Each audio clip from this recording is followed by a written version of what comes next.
Hi, this is Raptor Jesus with Kappa Daily, and we are here with tehMorag, and we'll be talking to him about, how he got started in streaming, what he's doing today, and the future of his stream. So, tehMorag, introduce yourself. Who are you? Where do you stream? What's your social media? Hi there, my name is Scott tehMorag Hellier. I stream on Twitch TV at twitch.tv/tehMorag, and my main networking purpose is going to probably end up being Twitter, just at tehMorag. All right, great. And so, let's start with, what age did you start showing an interest in video games? What age did I start showing an interest in video games? It's actually pretty much before I can actually fully remember. Mm-hmm. So, I can't even put an age on it. Great. So you were just like in diapers, and you're like, that's what I want to do. Well, a little bit later than okay. that. But no, all I remember, I think it was a Commodore 64. Was like the first thing I ended up playing with. It was at least after 1990, so then I was either 4, 5, or 6. Okay. I think it was my parents ended up getting it. Ended up putting in like this little place that we call the bunkhouse, which is just an extra building that was external to the house. Mm-hmm. And I just remember playing with it there, and it was excellent. After that, though, like the NES was around, but we didn't end up getting one. But I had a Super Nintendo. So that's when it all went awesome. The Super Nintendo was your big kicker. It was the system that kind of drove you towards playing video games as, a hobby for life, right? Correct? Oh, yeah. Oh, definitely. And was there any game that sort of stood out for you as your favorite game? Is there something that you continue even today maybe playing in your spare time? That would end up having to be Tetris Attack, which is for the Super Nintendo. That is a great game. I actually just got that in the mail the other day. It's so good. So Tetris Attack, Super Nintendo. Have you gravitated more towards Nintendo, or have you mixed it up over the years? Oh no, definitely. I keep a very open opinion about any games that are out there, because there's so many different people making them, so many different types of ideas, mechanics, everything. It's amazing the amount of ideas that are out there, and how companies and individuals are implementing them. So to this day, if I could, I would have every console. I think I only actually need just an Xbox One. Mm-hmm. But I know I need to dive a little bit deeper into like the PS2 and PS3 side. Yes. Because I know that there is some I've missed over the years on there. Yeah, definitely. PlayStation 2 has a great library if you ever have a chance to pick up some games. So when, let's say, you're playing Super Nintendo, you continue on. At what age did you discover Twitch or Justin TV? It was actually not Justin TV that I had found first. It was oh god, I can't remember the name of it. It was the other one. It was the competition to Justin TV. Hip. It was Live Streamer. Live. There was a few. There was Live Streamer. There was Own 3D. There was a few. Mm-hmm. But it was a competitor that you saw first. Right? Ustream.tv. Ustream is a great. Ustream was memories. The first place that I ended up starting streaming, and that was actually while I was doing YouTube at the time. Oh, great! And talk about that experience. How was your experience on Ustream? Were you able to kind of build a comfort zone of what you like to play, what you like to talk about, how you interacted with fans there? Oh, definitely. Like what it was is, I had on YouTube, I was doing a Let's Play of Link to the Past ROM hack. Mm-hmm. And I ended up beating it the first time, but I had to beat it a second time to fully beat the game. Okay. And I didn't want to do the recording of it, so what I did is I went and live streamed it, because I saw, hey, this looks pretty fun. So it was awesome. I went and put up a video saying that I was going to do it, ended up recording the whole thing, posted that on YouTube afterwards. And it was awesome. Like, I ended up having like 20 to 40 people the entire time.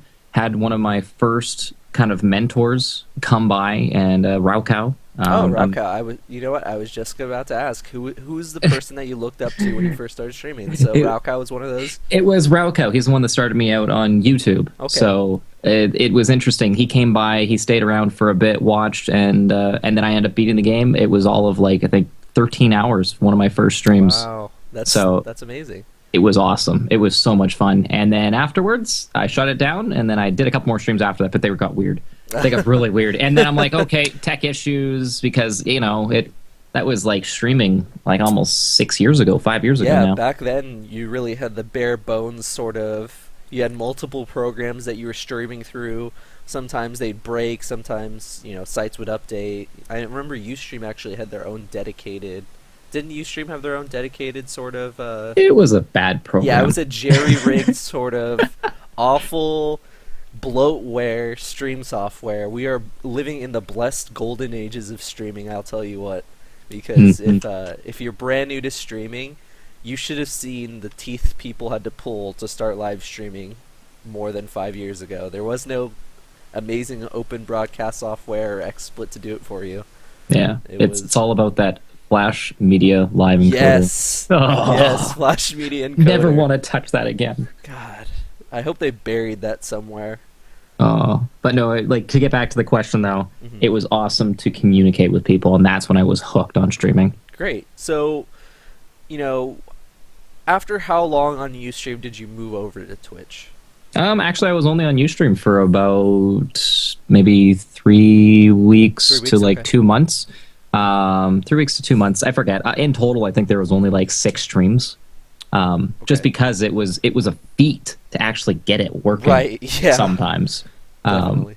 But ended up doing a little bit of YouTube, and then after YouTube, I just stopped doing anything. Ended up getting a little more consumed into WoW, and then stopped playing WoW, and I was still looking for something else to do. Got involved with some Minecraft stuff, and then after that, I was done that, and I was like, what can I do? And then I found what was it? It was Lethal Frag. Lethal Frag, okay. So Lethal was- Frag was your first Twitch. He was my first Twitch. It was either him or Man. It was one or the other. I don't remember exactly when, but all I remember is that I ended up finding Frag when Diablo 3 was starting to become really big, Oh, okay. because he was doing some of the beta stuff for it. Yeah, I definitely remember that. And when you're watching these streamers as somebody who maybe has streamed before but wasn't really making it their normal, everyday activity like you do today. I mean, you stream every day almost, I believe. I read your bio, and you've only missed a few days, a few months out of years of streaming. And I find that pretty impressive. So talk about that, and how did you decide that you wanted to dedicate yourself to streaming? Did you have like an aha moment where you were like, this is what I want to do? Or did you just gradually decide, you know what, I'm going to do this every day, I think it'll be fun? Or was it something that you set your mind to? Oh, it's definitely something I set my mind to. It was something that I wanted, and I was not going to be letting go of it anytime soon. I ended up, I basically tested with my current machine. It didn't work that great. Went out, bought a new computer, tested a little bit better. Worked wonderfully. Did like 1-2 quick streams to begin with, just to see what my starting fellowship would end up being. And again, like from day one, I was always anywhere from 10 to 20 viewers because of my YouTube. And other connections that I ended up knowing. I ended up sending a letter to Frag, because I saw he was doing his 2-year challenge. Said, hey, this is what I'm looking to do. These are all my questions. It was a longer letter, and you know what? He was kind enough to go and respond in detail. That's great. Back, and from that point, I've been streaming every single day since then. I actually started streaming before he had sent the reply back, but. Nice. But yeah, no, ever since then. That's great. So now you're at over 35,000 followers. Congratulations. I just saw you hit that milestone. Thank you. So, and 4.19 million viewers. That is an astounding number. If you were told that when you first started streaming, TwitchCon, in a couple years, you're going to have 35,000 followers, you're going to have a group of subscribers called players, you're going to have 4.19 million views on your channel, what would you tell that person? I would have told him that. Would you say, you're damn right I am going to have it? Or you'd have been like, nah, maybe not. Honestly, for me personally, I had my goals set higher. Okay. That's me. That's good. I'm glad. I'm goals. glad you. I know most people would say, yeah, I didn't expect to get anywhere, but I'm glad that you said that you did have higher goals. What were your goals coming into live streaming then? What was your sort of benchmark for your success? My original goals, it was a nighttime cast. It was what I was going to be aiming for, because that was the best time to get into broadcasting. Even with Frag when he was growing, it was still the best, and it is honestly to this day still one of the best times to build your stream is during the night. Right. I ended up building up the stream over the night, over the nighttime slot, and I ended up working it out where I ended up having to switch over to a daytime slot. Okay. So I ended up doing a small shift there. But sorry to get back more to the question Yeah, no here. problem. Um, You didn't have a specific number, but you knew you wanted to be bigger. if I remember correctly, it was my goal was I wanted to control one of the top 15 slots At night. At night, like the games. Definitely. So my goal was on the games page, the top 3 rows, so 12. Sorry, I wanted to be one of those 12 games. Doesn't matter if there was anyone else playing; it was just You me. wanted to be there. I wanted to be one of those. Okay. And at that point, at that nighttime, it was only 90 to 100 viewers. Yeah, back then, I know a lot of people are brand new to the Twitch community. They've just come in the past year, and they always see esports in the top games. But back then, it was anybody's, cake to be had. If you put in the hours and you put in, dedication, you'd get there. And like you said, you had to switch from the evening to the afternoon shift, so that might be different. It was a whole new ball game. Because at night you have the sort of prime time. It's literally prime time. Everyone's off work, everyone's home from school. People want to just plop down in front of their computers and watch some great streaming. And it's harder to grow your community and harder to grow your presence on Twitch if you stream in the afternoon, where it might not be so convenient for people to access Twitch. And I think that's something for new streamers to kind of realize is, yes, streaming during the day is great. You've had success with it. It's not like you're sitting at, only a couple hundred followers and you have no subscribers. You're not partnered. But if you stream in the evening, it would definitely be it would be beneficial, correct? It would be very beneficial. Great. Yeah, it's always nice to hear that insight, because some people will, say, any viewer, any amount of follows, it's great, but you just want to look them in the face and say, you're full of shit. You are lying. Everyone, honestly, to a certain extent, wants to make an impact on Twitch, whether they like to admit it or not. And I think that's another big thing that we're going to be getting into in the future. But let's talk about the next coming year. So you said you missed your goals where you're at right now. What are your goals for the next year? My current goals for this year are, honestly, I'm looking to become sustainable. I want my stream to be sustainable, but purely on sub numbers if I can. That's the big thing. So I'm trying to aim for at least 800 subs. Great. By the end of the year. That's a great goal, and I hope you make it, because it is a tough market right now. It's harder to sell your brand these days on Twitch, because you're up against the world pretty much. And speaking about selling your brand and sort of the community as a whole of Twitch and where Twitch is at right now, how would you rate? You don't have to explain if you don't want to. On a scale of 1 to 10, the health of the streaming community, and that includes the quality of people coming to your chat, the quality of streamers that are on Twitch, and the community involvement from the Twitch staff. How would you rate that 1 to 10? You could either do it, you could pick it apart on each one, or you could just give me a big number right now, whole. Yeah, that's a tough one. That's a tough one. I actually just had a small mini rant about rating scales. Did you? Yes.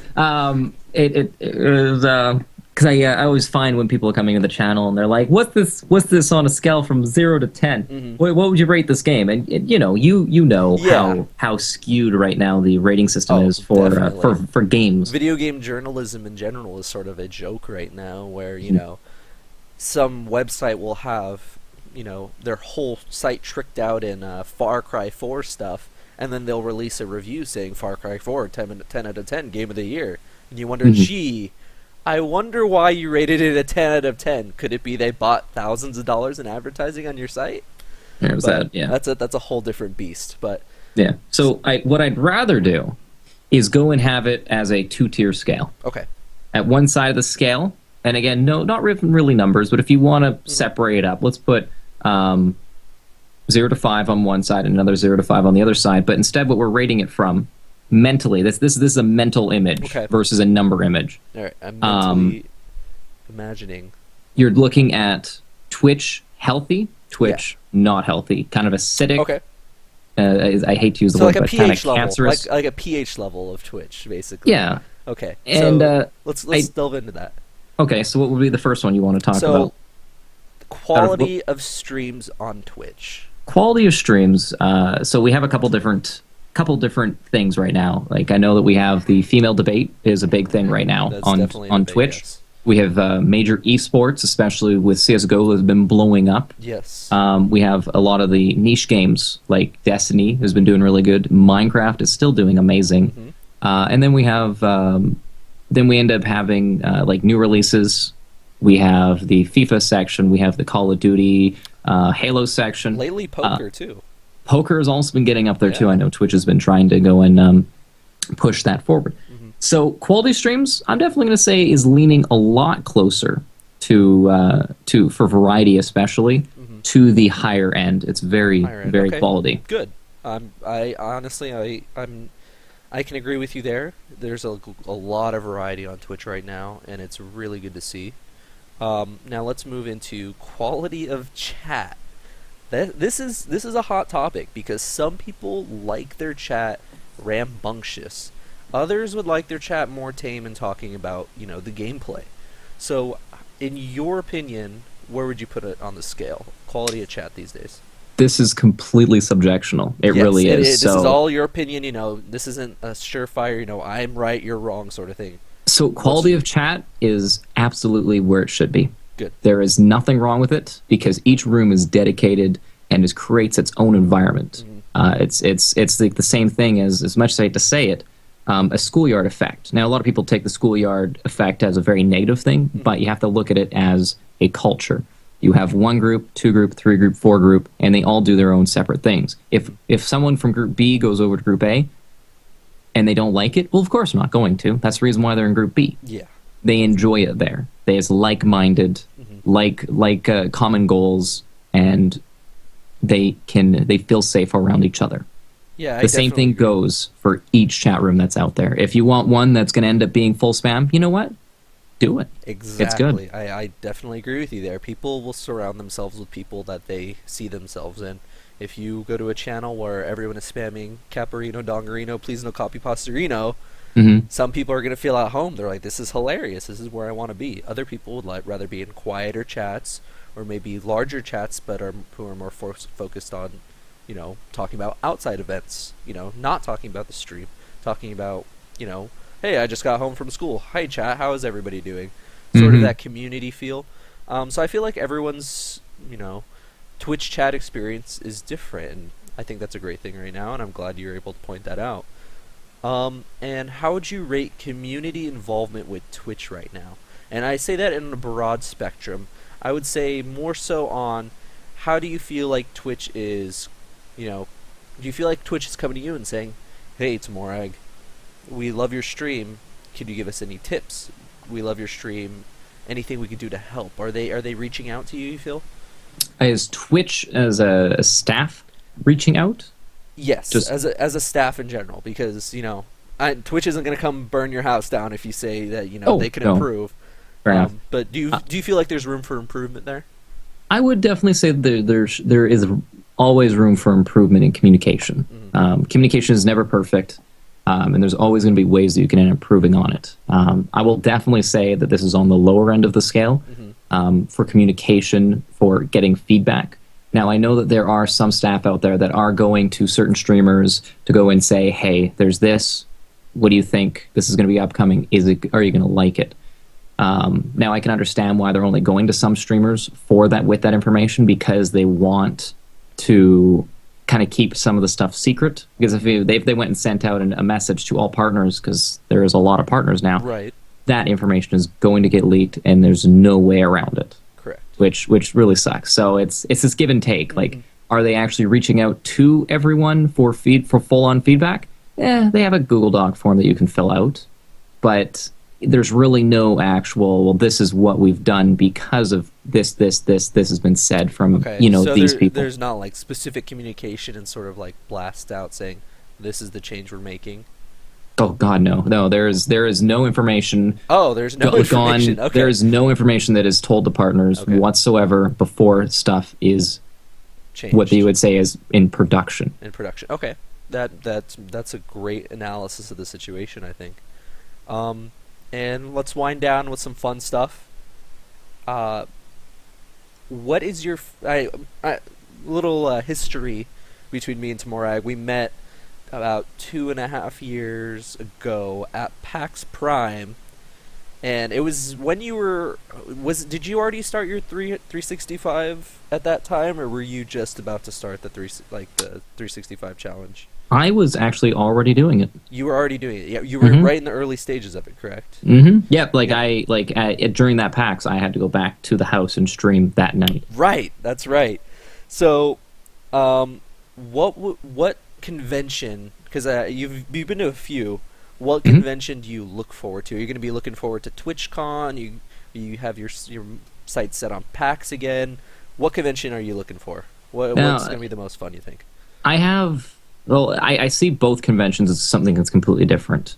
I see PAX. I'm looking forward to PAX Prime, just like every other PAX, because it feels like it's more community involved, and that I get to talk to a lot of devs then at that point too. Right.